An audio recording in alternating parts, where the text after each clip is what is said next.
Thank you, Chairman Egenbrod, and members of the Joint Appropriations Committee. I'm Scott Green, President of the University of Idaho, and I appreciate the opportunity to emphasize why it's important to fully fund Idaho education and the University of Idaho in particular. The University of Idaho is our state's land-grant institution, as you've heard, serving Idaho students and our citizens statewide. We do this through our education extension programs, research, service, and outreach to improve the lives and contribute to Idaho's economy. The U of I produces graduates ready to make an immediate impact in the workforce and to feed Idaho's growing business sector. Our research supports Idaho industry, from agriculture to computer science, forestry to education. For the second year in a row, the University of Idaho was named the #1 best value of any public university in the West by U.S. News and World Report. Last year, we moved past the University of Virginia to the #2 spot nationally, only behind the University of North Carolina, who we have well within our sights. This ranking recognizes the quality of our programs in comparison to the net cost to students. Our citizens have access to a valuable, world-class teaching and research institution in their own backyard. According to a recent economic impact report, investment in public higher education in Idaho offers a tremendous return. Our students gain roughly a 14% return on their investment in their education, while our taxpayers realize an 11% return. Now I'm pleased to present a few of our accomplishments over the past year. We continue to make great progress on our financials. We're improving our efficiency while still providing an excellent in-person experience for our students. We've achieved positive operational and cash flow results in 2021, and while we've made significant improvements, we still have balance sheet issues to confront in the next couple of years. Primarily, we must address a $15 million negative balance in our unrestricted reserve fund. The State Board of Education target is a positive $19 million, so we do have work to do, but barring any further economic impacts or budget cuts, we should be able to hit our metrics over the next 2 years. In 2021, we implemented our new hybrid budget model that will guide resource allocation and reward those programs with increased enrollment, student persistence, and collaboration. This will improve efficiency and help us respond to the demands in those markets we serve most effectively. The funding is based on prior year performance and should help prevent a reoccurrence of the significant deficits the university was running before my arrival. The U of I is also addressing inefficiencies revealed in the 2018 analysis conducted by the Huron Consulting Group.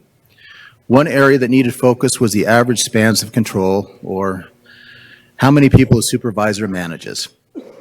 Over the past 3 years, our span of control has improved, driven by increased spans among mid-level managers. Headcount for administrators and staff has fallen by over 170 people during that time. The savings enabled us to adjust to a competitor labor market in a way that enabled our overall employee expenses to remain relatively flat over the period. We learned this month that Moody's Investor Service assigned the U of I an A1 bond rating, which is an excellent endorsement of our fiscal management. The outlook was upgraded to stable, also reflecting our strengthened liquidity and financial reserves. Students are discovering the great value we offer. Our enrollment for fall of 2021 was up almost 5%. And our first year undergraduate enrollment was up more than 16%. Our early application numbers point to continued growth in 2022. In 2021, we welcomed the largest freshman class since 2016, and we experienced our first increase in enrollment in 4 years. Helping us to improve our financial situation, and a larger student body allows us to reinvest in programs that enhance the student experience like research, internship, and hands-on opportunities. We were also pleased to recruit an excellent class of graduate students. Our grad student enrollment increased 8.2%, which does not include our professional degrees of law and medicine. We continue to provide the only law degree in the state through a competitive quality law school. We did experience somewhat of a decline in law this year, in law enrollment, because 2 years ago we took in about 100 students from Concordia Law School, which had closed its doors. As those students graduate, we're returning to more enrollment levels closer to what we had seen in prior years. Our WWAMI program, which is our MD program, remains capped at 40 students per class. Demand continues to increase, and current enrollment numbers are not sufficient to meet the need for healthcare professionals in our state. We remain committed to Idaho's students. 70% of our students are from Idaho high schools. Our Vandal Promise scholarships offer up to $5,000 each year to high-achieving yet financially challenged students from Idaho. This amount is based on a typical funding gap that we see of about $5,000 between Pell Grants received and state scholarships and the cost of attendance.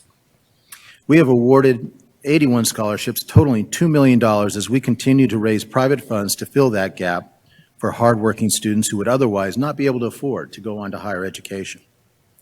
The Vandal Promise Scholarship supports students for up to 5 years, allowing them to focus on earning their degree rather than to worry about how they're going to pay for tuition. Our student pipeline, those taking dual credit classes while in high school, also saw a significant increase this fall after decreasing in 2020 due to COVID-related reasons. Dual credit enrollment is up nearly 20% this year. We are reinvesting in our university by enhancing success programs. Getting to college is only half the battle. Persisting and putting that degree to work benefits students and our growing state as we produce job-ready candidates that employers desperately need. We opened our seed potato germplasm laboratory in the fall, and it's a busy slide, but it's that building you kind of see in the middle of the slide there. This state-of-the-art facility will address greater demand for plantlets and mini tubers and increase production by 3 times in the next 5 years. Approximately 60% of the potatoes grown in the country and 90% of those grown in Idaho can be traced back to our laboratory on our Moscow campus. This facility is a big win for Idaho agriculture, and we're thankful for the investment by the state of Idaho and also our industry partners who also made significant contributions to make it possible. Last year, we won an $18.9 million grant from the National Science Foundation to fund a deep soil ecotron lab that will be built on our Moscow campus. I cannot overstate the importance of this facility to our state and our country. This unique, world-class research lab will bring scientists from around the planet to study soil at depths up to 10 feet. This research will have major implications for agriculture, plant health, water quality, biology, environmental science, and more. We appreciate Governor Little's budget recommendations that include investments in key areas such as nuclear energy, distance learning, the Mcclure Center, the McCallfield campus, as well as other endeavors to drive education, research, and outreach at the University of Idaho. We've included references to the legislative budget book on the slide for your convenience.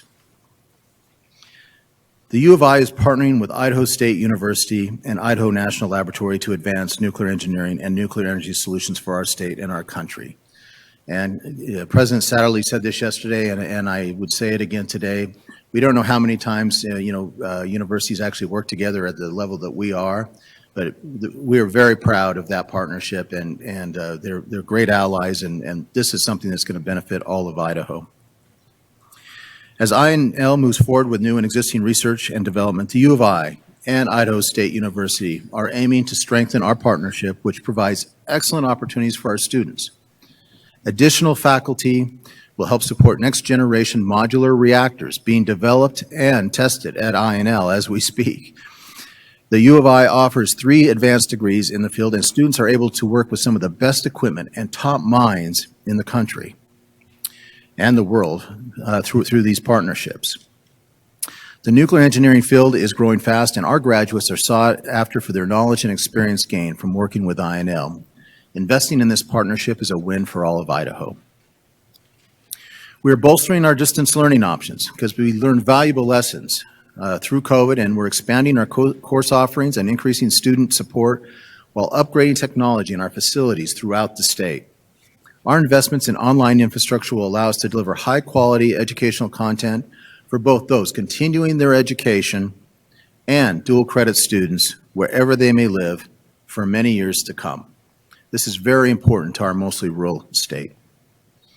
The Mcclure Center for Public Policy serves a vital role for Idaho. The center provides nonpartisan, evidence-based research to inform public policy, communicates policy findings in an accessible manner, convenes and collaborates with diverse groups of stakeholders, and engages students in public policy. The Mcclure Center's current funding support is modest, and the center lacks some key resources to meet your priorities. The largest gap is the lack of a full-time economist to help assess the ROI on many of the, I use slang, return on investment, on many of the policy decisions made. We're asking for ongoing support for the Mcclure Center to meet that and other needs. The Mcclure Center recently published a comprehensive series of reports and on a correlating website on the challenges of climate change on all economic aspects of our state: recreation and tourism, agriculture, energy, human health, infrastructure, and land. The research done in collaboration with our sister institutions in Idaho provides the state's industries, decision makers, and citizens with useful data when making important decisions about Idaho's future. We did not make a request for funding this year because we're expecting a recommendation from the governor's cybersecurity task force. But Idaho's needs for cybersecurity professionals continues to increase, and the University of Idaho is moving quickly to prepare for them. The number of jobs in cybersecurity has increased 160% since 2015.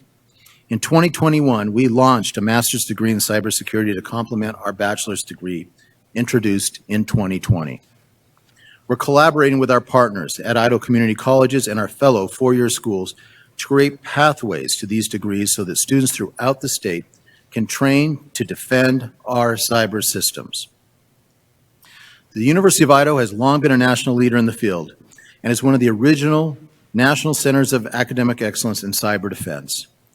We were tapped recently by the U.S. Department of Defense through the U of I Center for Secure and Dependable Systems to provide support for its University Consortium for Cybersecurity.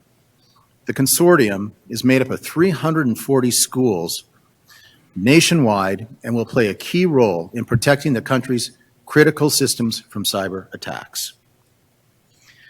COVID certainly presented challenges, and many universities around the country are struggling. The University of Idaho remained committed to a balanced budget while continuing to provide access to the in-person education and experiences many students need to be prepared for the job market. COVID-related revenue losses and increased expenses totaled $48.3 million at the University of Idaho. This impact was mitigated by various COVID relief funds, but the University of Idaho still shouldered the burden of $5.6 million in losses not covered by these funds. Included in that $48.3 million, requirements of the COVID relief funds also called for $17.4 million of that to go directly to students through federal relief grants. We are grateful, truly grateful, for the 5% CEC authorization in the governor's proposed budget. It is sorely needed to be competitive. But the dedicated fund portion is approximately 40% of our gen ed lines, and that means that to fully fund our CEC, we must provide approximately half of the funding from another source, and the only other source available for that is tuition. I raise this not to complain in any way or to seem ungrateful. We are actually very grateful. I just need our legislators to understand why we will need to raise tuition even with a generous CEC increase. If there were a fund shift for CEC, the U of I would not need to raise tuition in this coming fiscal year. In this labor market, we struggle to provide competitive salaries, which is currently creating significant challenges when trying to refill positions with qualified applicants. And I am truly concerned about this. As you will hear from our Dean of the College of Agriculture and Life Science, we are struggling to remain competitive and to fill our extension educator positions, some of which have been vacant for 2 years or more. As you know, these are the people that troubleshoot agricultural issues in the field and help our farmers bring our research into practice. We appreciate the significant funding also proposed for deferred maintenance and permanent building fund projects. This funding helps keep our campuses safe and allows us to better serve students and help fuel our research enterprise. The University of Idaho is solving its budget challenges while providing impactful experiences for our students and delivering tremendous value for our state. Employers tell us they value our graduates because they're hardworking and ready to contribute from day one. But they're struggling to meet the demand in their growing businesses and are clamoring for more Vandal graduates. Our research is key to helping our state industries grow and thrive over the long term. Sharing that research through the outreach efforts of our extension offices impacts farmers, ranchers, and businesses in every county. In less than 3 years, I have visited nearly every one of those 42 offices and 9 research sites where U of I employees are making a difference, and I'm impressed with the value and support they're delivering on the ground in Idaho to your constituents. The U of I is emerging from COVID stronger and leaner. We're able to invest in our top priorities and further deliver on our land-grant mission of education and service to all of the people of Idaho. Later this morning, you'll hear from leaders of our special programs administered by the University of Idaho. Once they have completed their presentations with permission of the chair, I would like to make brief closing remarks and answer any additional questions you may have. Thank you for your past and continued support of the University of Idaho. Thank you, Mr. Chairman. Thank you, President Green. We appreciate the overview and what we have to look forward to, if I can spit that out. Committee, are there any questions at this point of President Green? Representative Nate. Thank you, Mr. Chairman. President Green, thank you for your presentation. Same question I asked of other university presidents. Last year, we reduced the increase in university and college budgets by $2.5 million with clear intent language to eliminate wasteful spending on diversity, equity, social justice programming.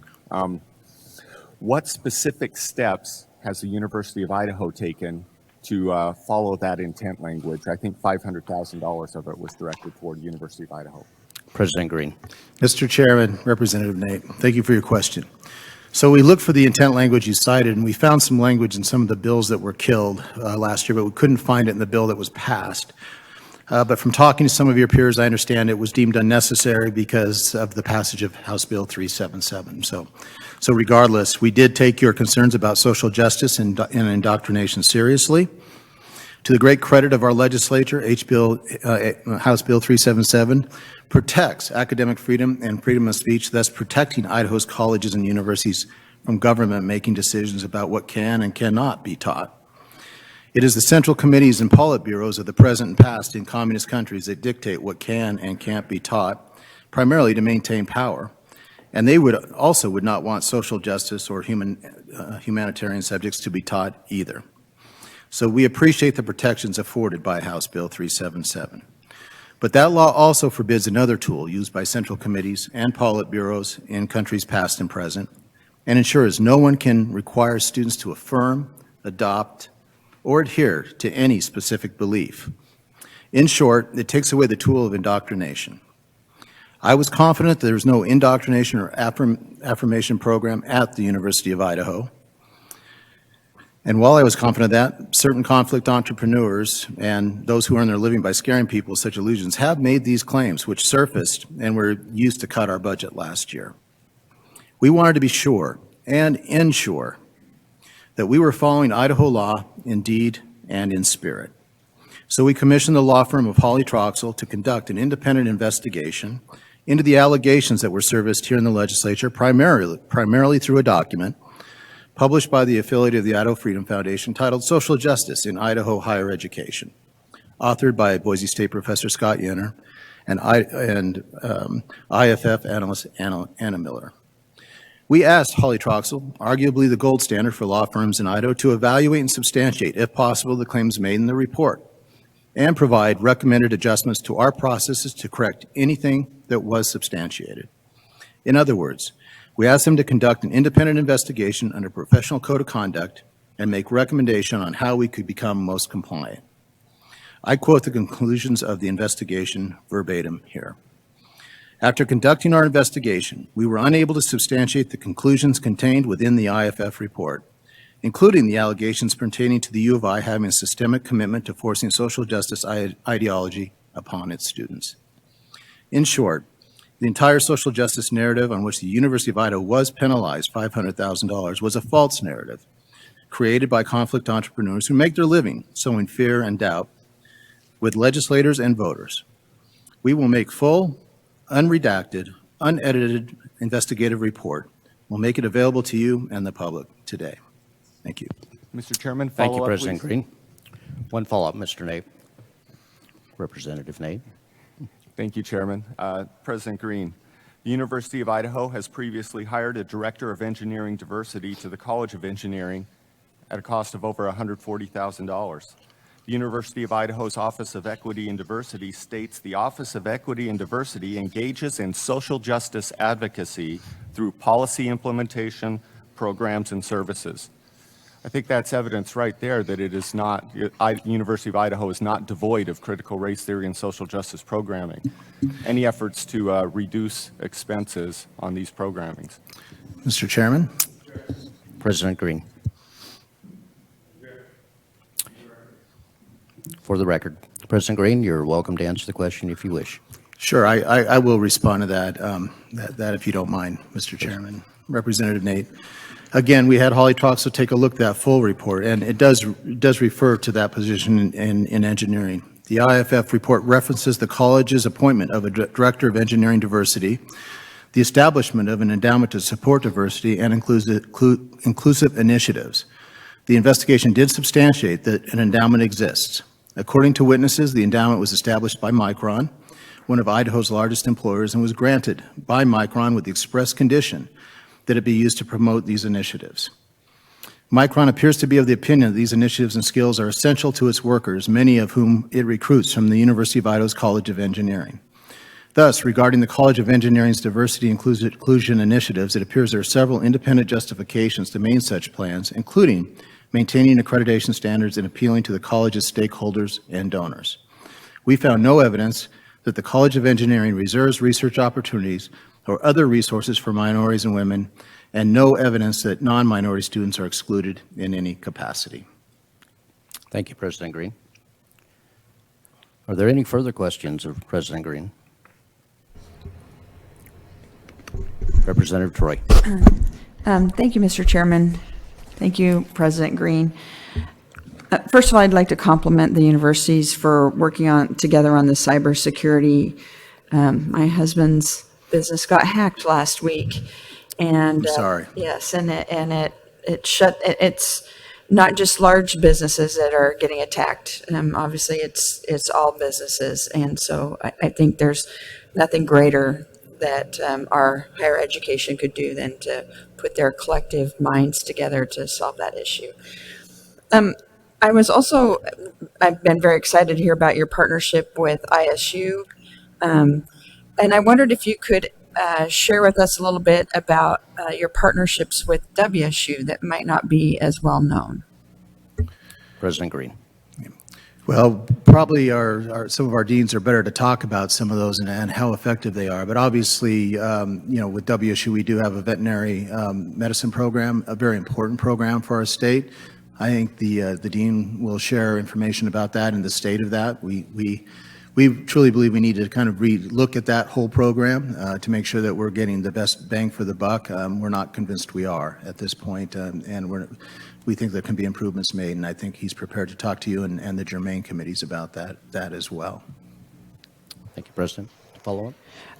Just a follow-up comment. I also think it's important to recognize that when you started at the University of Idaho, you were in the red over $20 million in such a short time. To be able to turn that around deserves a real thank you from the state and from JFAC, because, well, you hire a CPA to do the right things, you get the right things done. Thank you. I just wanted to thank you for that effort. Mr. Chairman, thank you, Representative Troy. Thank you. Thank you. Committee, Representative Syme. Thank you, Mr. Chairman and President Green. So this this fall, I took it upon myself to go out and visit all the universities to get a sense of the universities and what they were about. And being a College of Idaho graduate, I have no dog in the fight between the universities. But, my sense was that the the University of Idaho was all about tradition. It is the land-grant university for Idaho. And it was impressive to see the tradition that goes with the university. You know, and to follow on with the other universities, LCSC was, it is the community university for that area and college. And then Boise State is a major university. And so, and then you have down at ISU, it was impressive to see the community support for ISU. And so what I came away with was, if we don't support our universities in this state, if you can't see that the state, the legislature supports our universities, then why would companies want to locate here? Because we set the tone for what our state is all about. And our universities are a shining example of what we produce here in this state. And so with that, Mr. Chairman, I'd just like to congratulate all of them on what a good job they do. Thank you, Representative Simon. Thank you. President Green, any response? No, we just thank you for that. And you know, we appreciate the recognition that we all are a bit different, but we're all working together for the benefit of Idaho. Truly, and again, I always give President Satterlee credit for this, because I may be the head of the PLC now, but he created that culture of working together. And we're doing some great things. And I can't tell you how important it's been to us that we've been able to divide all these issues up, and each of the universities take them on and help progress it on behalf of all of us. And you know, again, I'll talk about nuclear engineering. You know, the Idaho State took the lead on that. We're taking the lead on cyber and so forth. So we just are all working very well together, and it's really for the benefit of our students and for the state. Thank you for recognizing that. Thank you, President. Representative Bundy. Thank you, Mr. Chairman, President Green. It's kind of a question with a comment involved. The 4 major institutions in Idaho have started these videos where they highlight students. And about a week or so ago, I was sent a video from a former student that I had at Mount Home High School who was doing some work in environmental education, where he's using drones to look at fires and forestry and everything like that. And both his parents are educators in the Mountain Home School District. And my question is, I thought it was really cool because I knew the kid in the video, but are you guys seeing a positive feedback and a lot of response from those videos that are highlighting students and programs at the various universities? Yeah, so again, this marketing campaign is something that has been created by the PLC. In this case, Boise State has taken the lead on this and done a tremendous job for all of us in developing this campaign. And we are getting very favorable feedback as people have seen this around the state. You know, again, I think it's consisting of, and I think we talked about this earlier when we gave the PLC presentation, but it's social media as well as billboards and television ads and radio.